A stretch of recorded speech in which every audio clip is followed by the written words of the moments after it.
Welcome to Raise the Line with Osmosis from Elsevier, seeking solutions with leading experts on how to increase healthcare capacity so people can get the care they need during the pandemic and beyond. Hi, everybody. I'm Michael Carrese.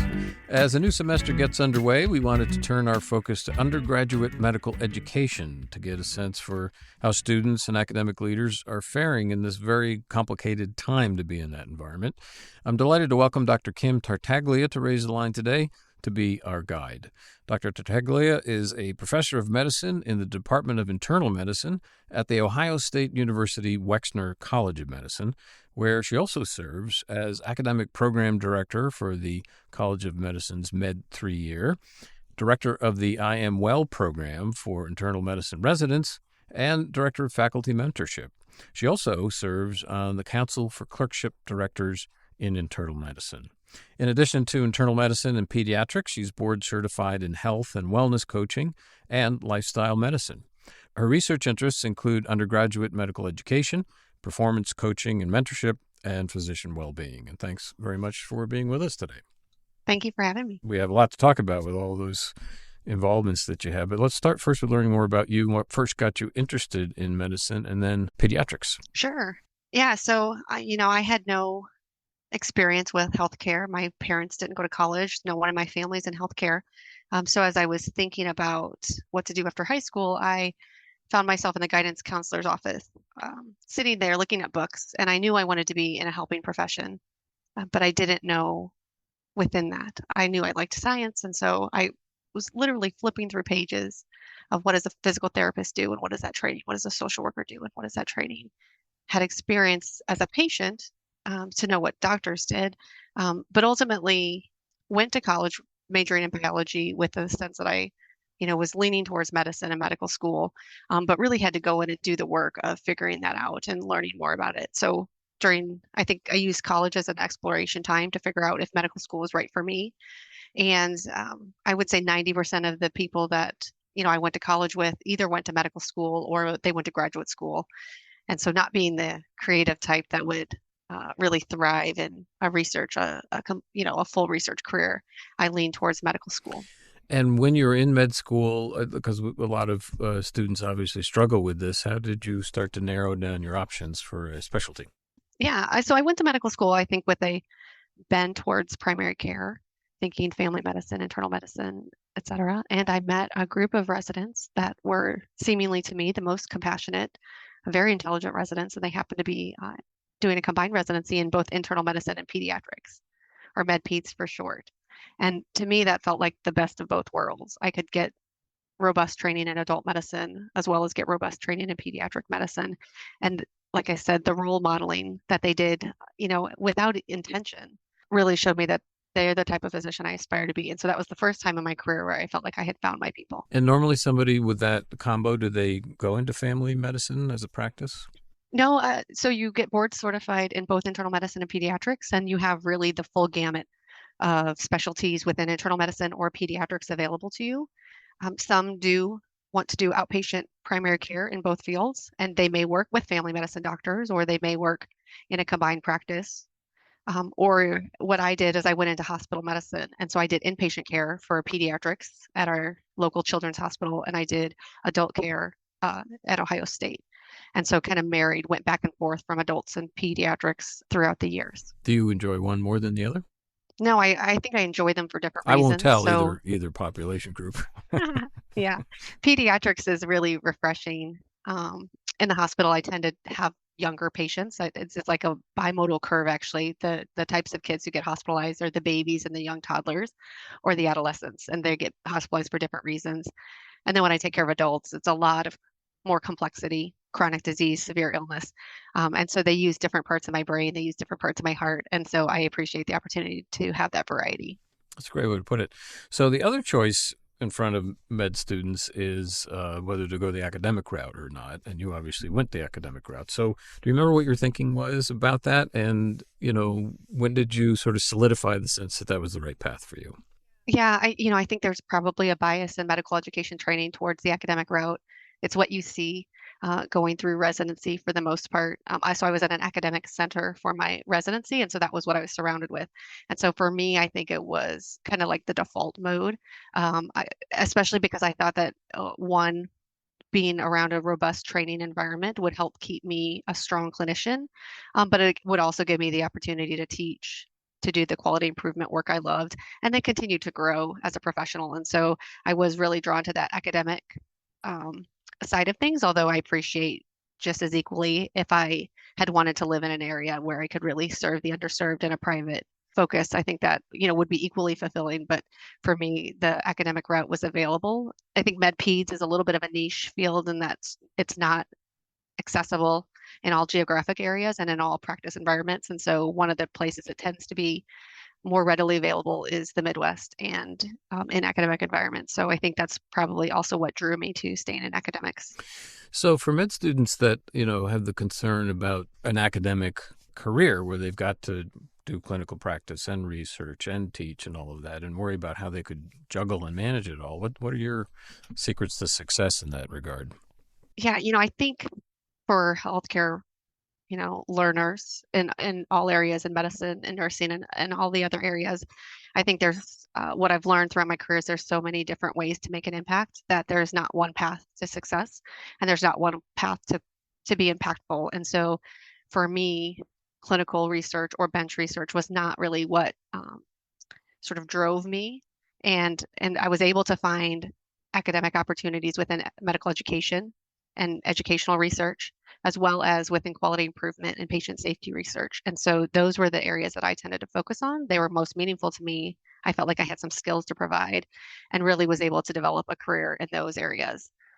So for any learners out there, they're thinking, well, I'm not also interested in medical education. Perhaps you're interested in social justice or patient advocacy, um, or a whole host of number of topics where you can develop a career. And so I would encourage you to just really think broadly about what it means to have an impact. And we don't need to be so narrowly focused in doing, research and publications as the only pathway to success. Before we get into some specifics on the various roles you play at OSU Wexner, can you give us an overview of the school itself and what you think are its particular strengths? Sure. So I'm at Ohio State University in Columbus, and I consider it a fairly large public university, generally speaking, but also the medical school is rather large as far as medical schools go. We have about 800 students plus dual degree students. And so, that I think presents some challenges, but one of the strengths is that OSU really tries to make it feel small for the student experience with a lot of personal touches to faculty. And whether it be in small groups or one-on-one, a number of different programs for learning and for mentorship already built into the curriculum. So I consider that a strength.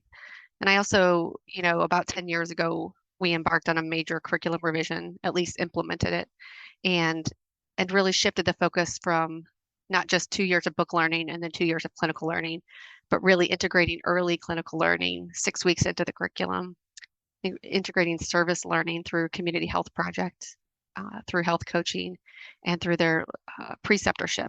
And so, I think it's that combination of things that it's not either or, it's not studying the books or studying the patients, but that we have to integrate that, and that the physician of today and tomorrow needs a broad set of skills in order to help make this healthcare system work. Acknowledging that and implementing that directly into the curriculum, I think is one of our strengths as well. So as I noted at the beginning, it's an incredibly complicated time for healthcare providers and for medical educators. And with the pandemic not completed, but let's say with it mostly in our rearview mirror at this point, what's your assessment of how medical education came through that and where things stand today? Yeah, I think that a lot of medical education had been changing, like I said, in the last decade or so. This need to look and innovate and rethink how we do medical education, and I think the pandemic accelerated a lot of that, even if you weren't quite ready. So certainly the delivery of content, the delivery of how we do things, and figuring out what things can be done virtually or asynchronously. But at the same time, it was not just one pandemic, right? It was a pandemic of accessibility for patients. It was a pandemic of social justice. And so, we were grappling with all those issues. And so we see a lot of a really call coming even from students to say, we've got to address these topics. We can't pretend they're not there.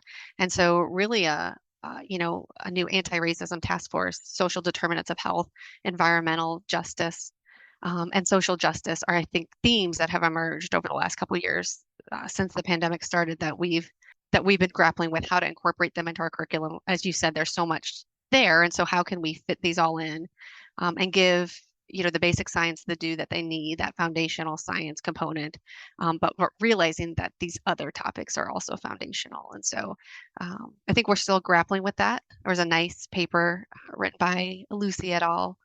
Last year in academic medicine, really calling for like a 10-point plan over the next 10 years to say that the pandemic, it exposed a lot of fault lines in the medical education system, and we can take the opportunity to look at those and identify, I think, what was exposed and how can we address it moving forward.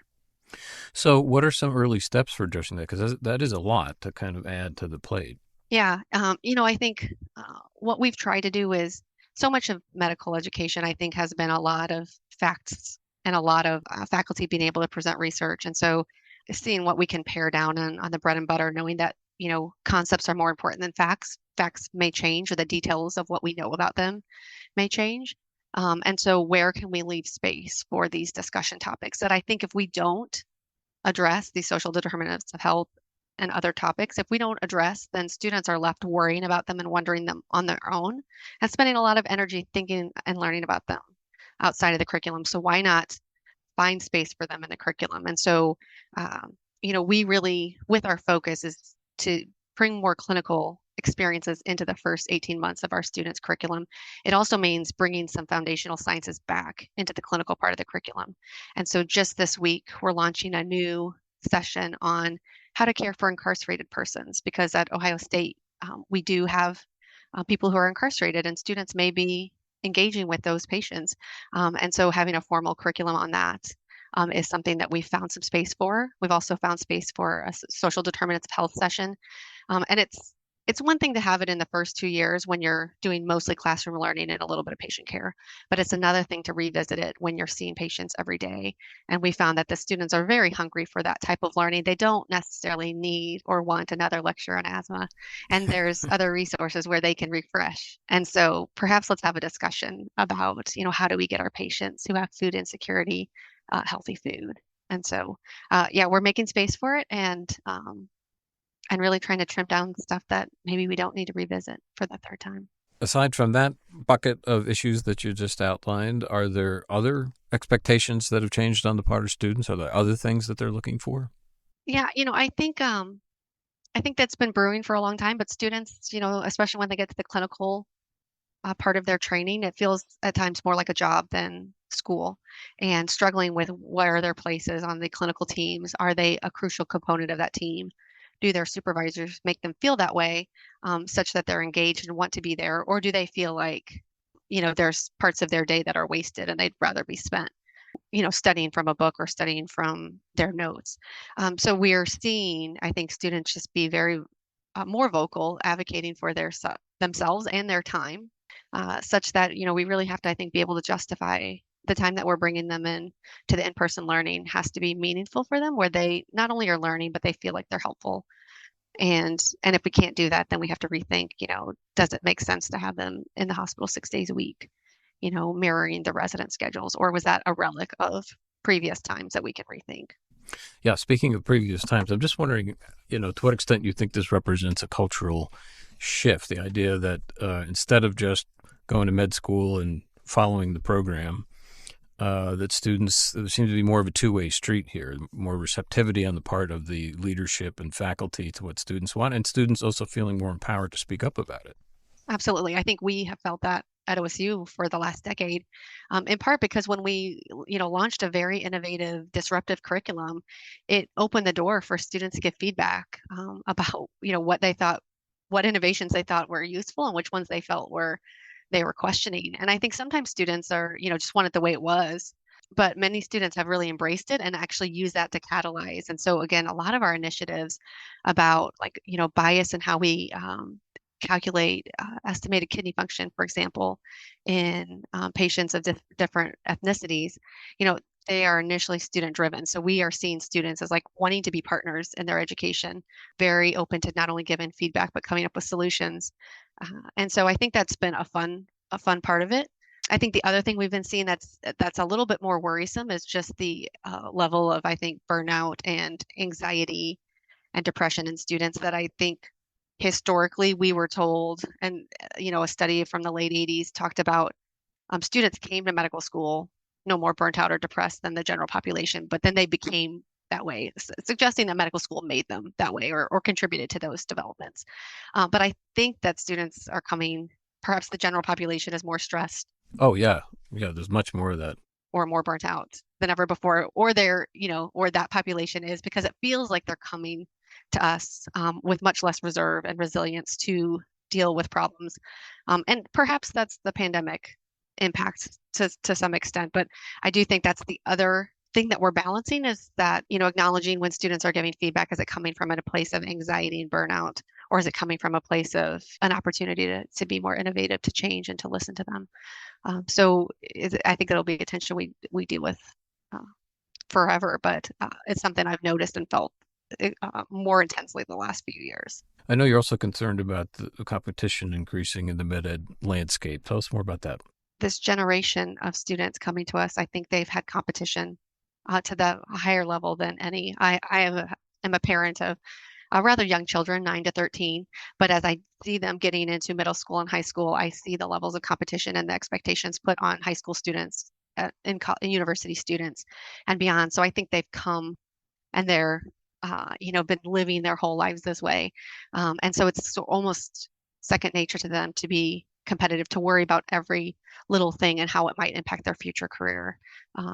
Medical school and in healthcare in general, I think they're very driven students.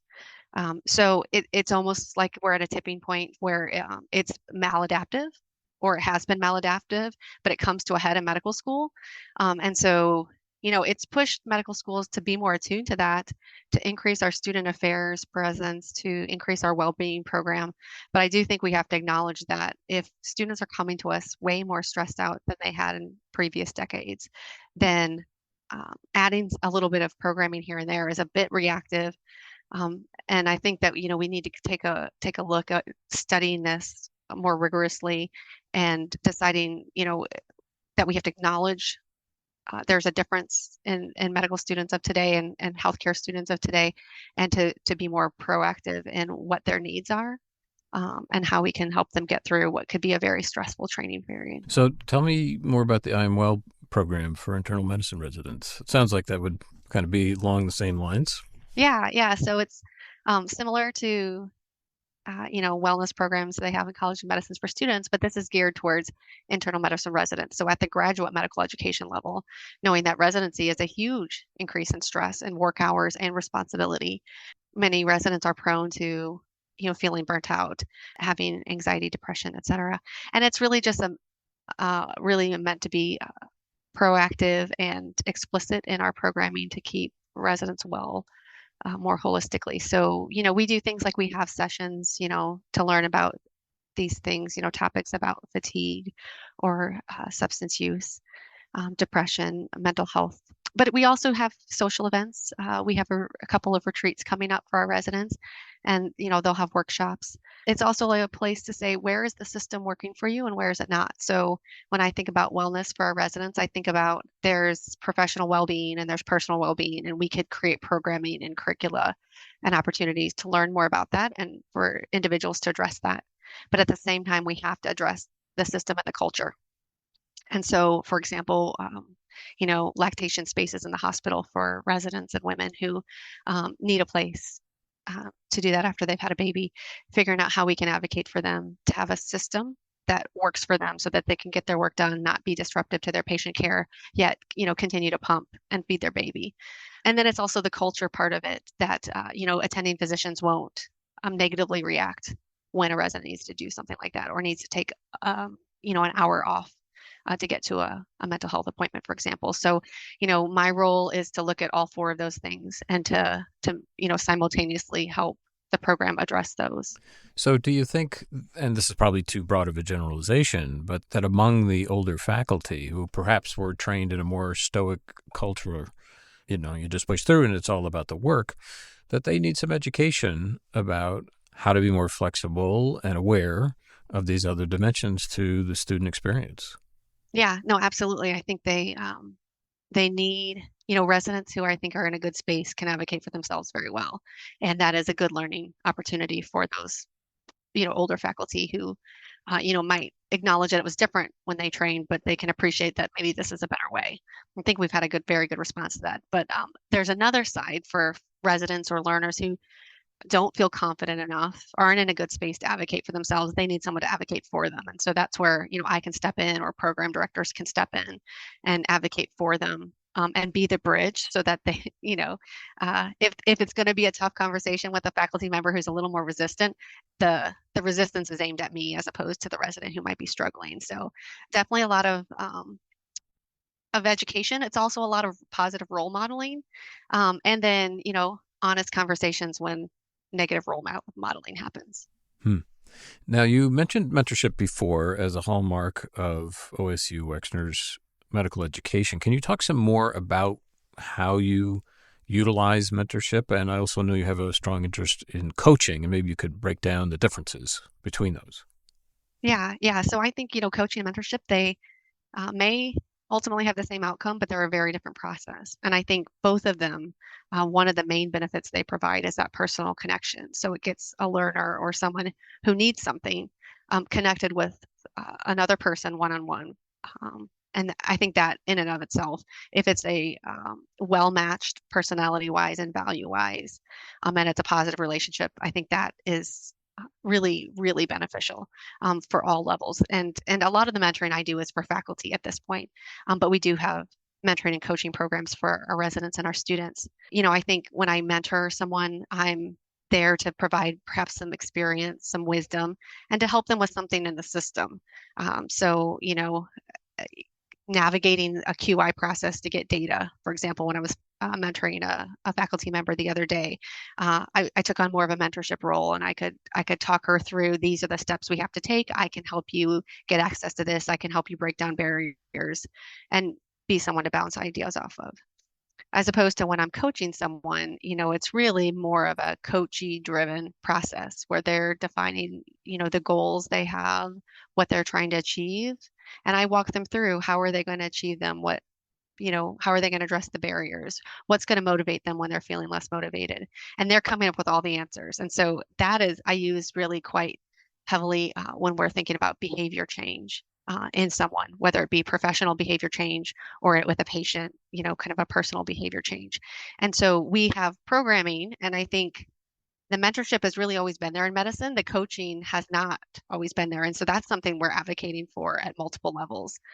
All of our students get a coach, and that coach has 8 students that they meet one-on-one with every 6 to 8 weeks, all 4 years of the curriculum. And they're available in between, of course. But then when you get to be a resident or you get to become a faculty member, there is really no coaching program at our institution right now.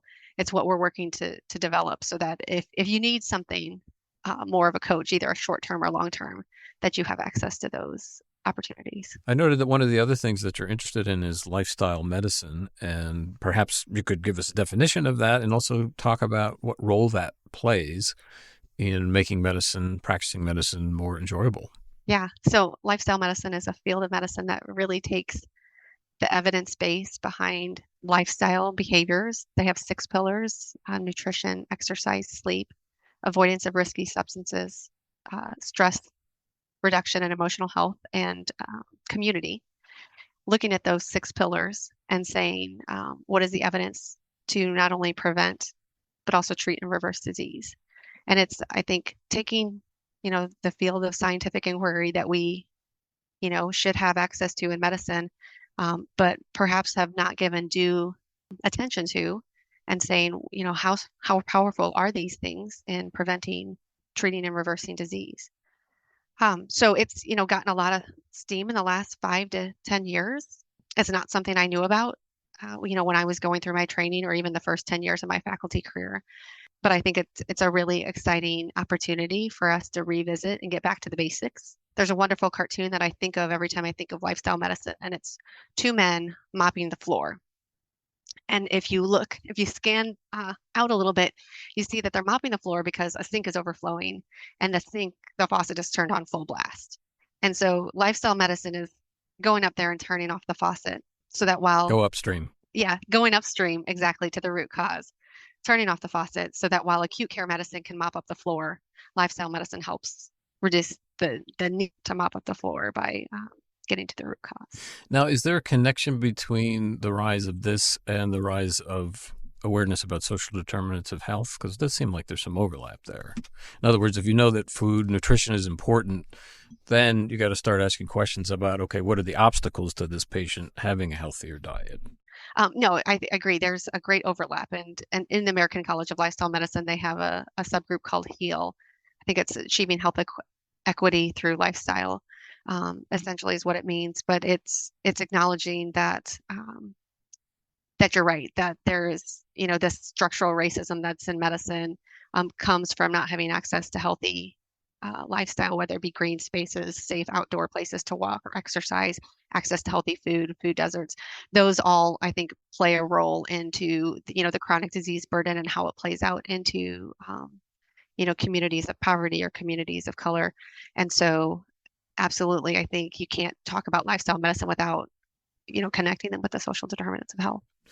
So much change, but so much of this seems to be heading in the right direction. If I could put my 2 cents in, Yeah, absolutely. I mean, I know there's all the whole other constellation of problems with how health systems operate and hospitals operate and insurance and all the rest of that. But in terms of, preparing students to become doctors, consciousness of all these things, seems to me it's going to serve them well. Yeah, I think, the more tools we can have in our tool belt to help patients. Not every patient is ready for behavior change, for example, and that's a huge part of lifestyle medicine.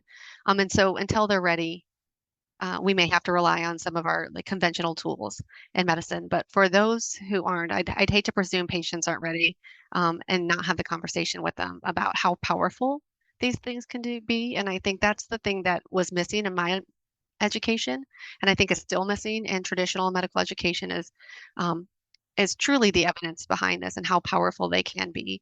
And so that you have that tool to use for the patient who's ready. And if you have the skills to have that conversation about behavioral change, motivational interviewing, and helping them break down those next steps and getting access to whatever they need, whether that be a social worker, a nutritionist, access to, inexpensive, healthy food, that is, I think, just expands your opportunity to treat patients. Plus, if they're operating in a population health environment, it's also important for them to be focused this way too, right? Yeah, absolutely. I mean, I think that the opportunities are endless if you sort of, whether you think at the individual patient level or you think on the population health level, any and all between, there are opportunities to improve health. So as you probably know, Osmosis is a teaching company, and one of our favorite questions is to ask our guests to give us some direction and pick a topic. Could be related to what you do, could be totally unrelated, but say, I wish people knew X. What would that be? Yeah, I think, looking through, you've got a number of great resources, but, the pillars of lifestyle medicine, I think are one opportunity because, that's something that's uh, needed by all levels, by all health types of healthcare workers, by all levels in medicine. There's a huge gap. So, pick any pillar of lifestyle medicine, and there's an opportunity, I think, to focus more on that. Um, and same with health coaching. What are the skills and the steps of health coaching so that you can walk a patient through a coaching conversation who's ready to make some change. We talk about it with smoking cessation in medical school, and then we stop and we sort of pretend like it doesn't exist outside of smoking cessation. So how can we expand that and do that for any type of behavioral change? So that's like the motivational interviewing and that sort of thing? Yeah, exactly. Kind of having not only assessing where a patient is, but having a conversation about meeting them where they are. What are their next steps? And some of it, it's getting to know our patients at the level of like what's important to you, what's going to motivate you, and what do you want for your life? Do you want to be able to play with your grandkids on the floor?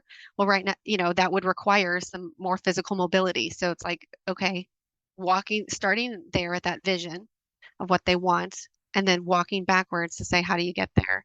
And having them come up with the solutions and supporting them through that. It's a skill set that I think, we don't talk enough of. And I know doctors are limited in time to have this conversation with every patient every time, but there are times when you, again, want to pull it out of your tool belt because it'll be the most impactful thing you do. Right. Well, we're almost out of time. I wanted to give you one last shot at advice for our audience of learners and early career professionals. I mean, you're dealing with students all the time. What are your sort of go-to pieces of advice? Yeah. I think it depends on the level of learner, but I definitely, encourage students to trust themselves and to trust, what they think is right, and not succumb to maybe the anxiety or the chatter of like what they need to be doing or what they should be doing. So it's like trust your gut on what you internally think is right, and then really spend a moment to think about your interests and your strengths and your values, and use that to align with your ultimate career path. What are your next steps in your career, whether it be what residency are you going to, what type of training program, is it urban, is it community, and then what do you like to do outside of direct patient care? All of those should be informed by your values, your interests, and your strengths, and you should expect them to change. So, I've seen, obviously, I haven't been interested in lifestyle medicine my whole career, and I've shifted from, quality improvement to more medical education focused, and now health coaching, mentorship, and lifestyle medicine. And so that expectation that your interests and your strengths will change throughout your career is to be expected. And, being open to that and willing to sort of let your career go where it takes you, I think is one of the hallmarks and one of the protective factors against burnout and to having a purposeful, really enjoyable career in medicine and healthcare. That's great advice. Really wonderful. And really appreciate you being here today to share all of that with us. Thanks. It was great talking with you, and thanks for having me. Sure thing. I'm Michael Carrese. Thanks for checking out today's show. And remember to do your part to raise the line and strengthen the healthcare system. We're all in this together.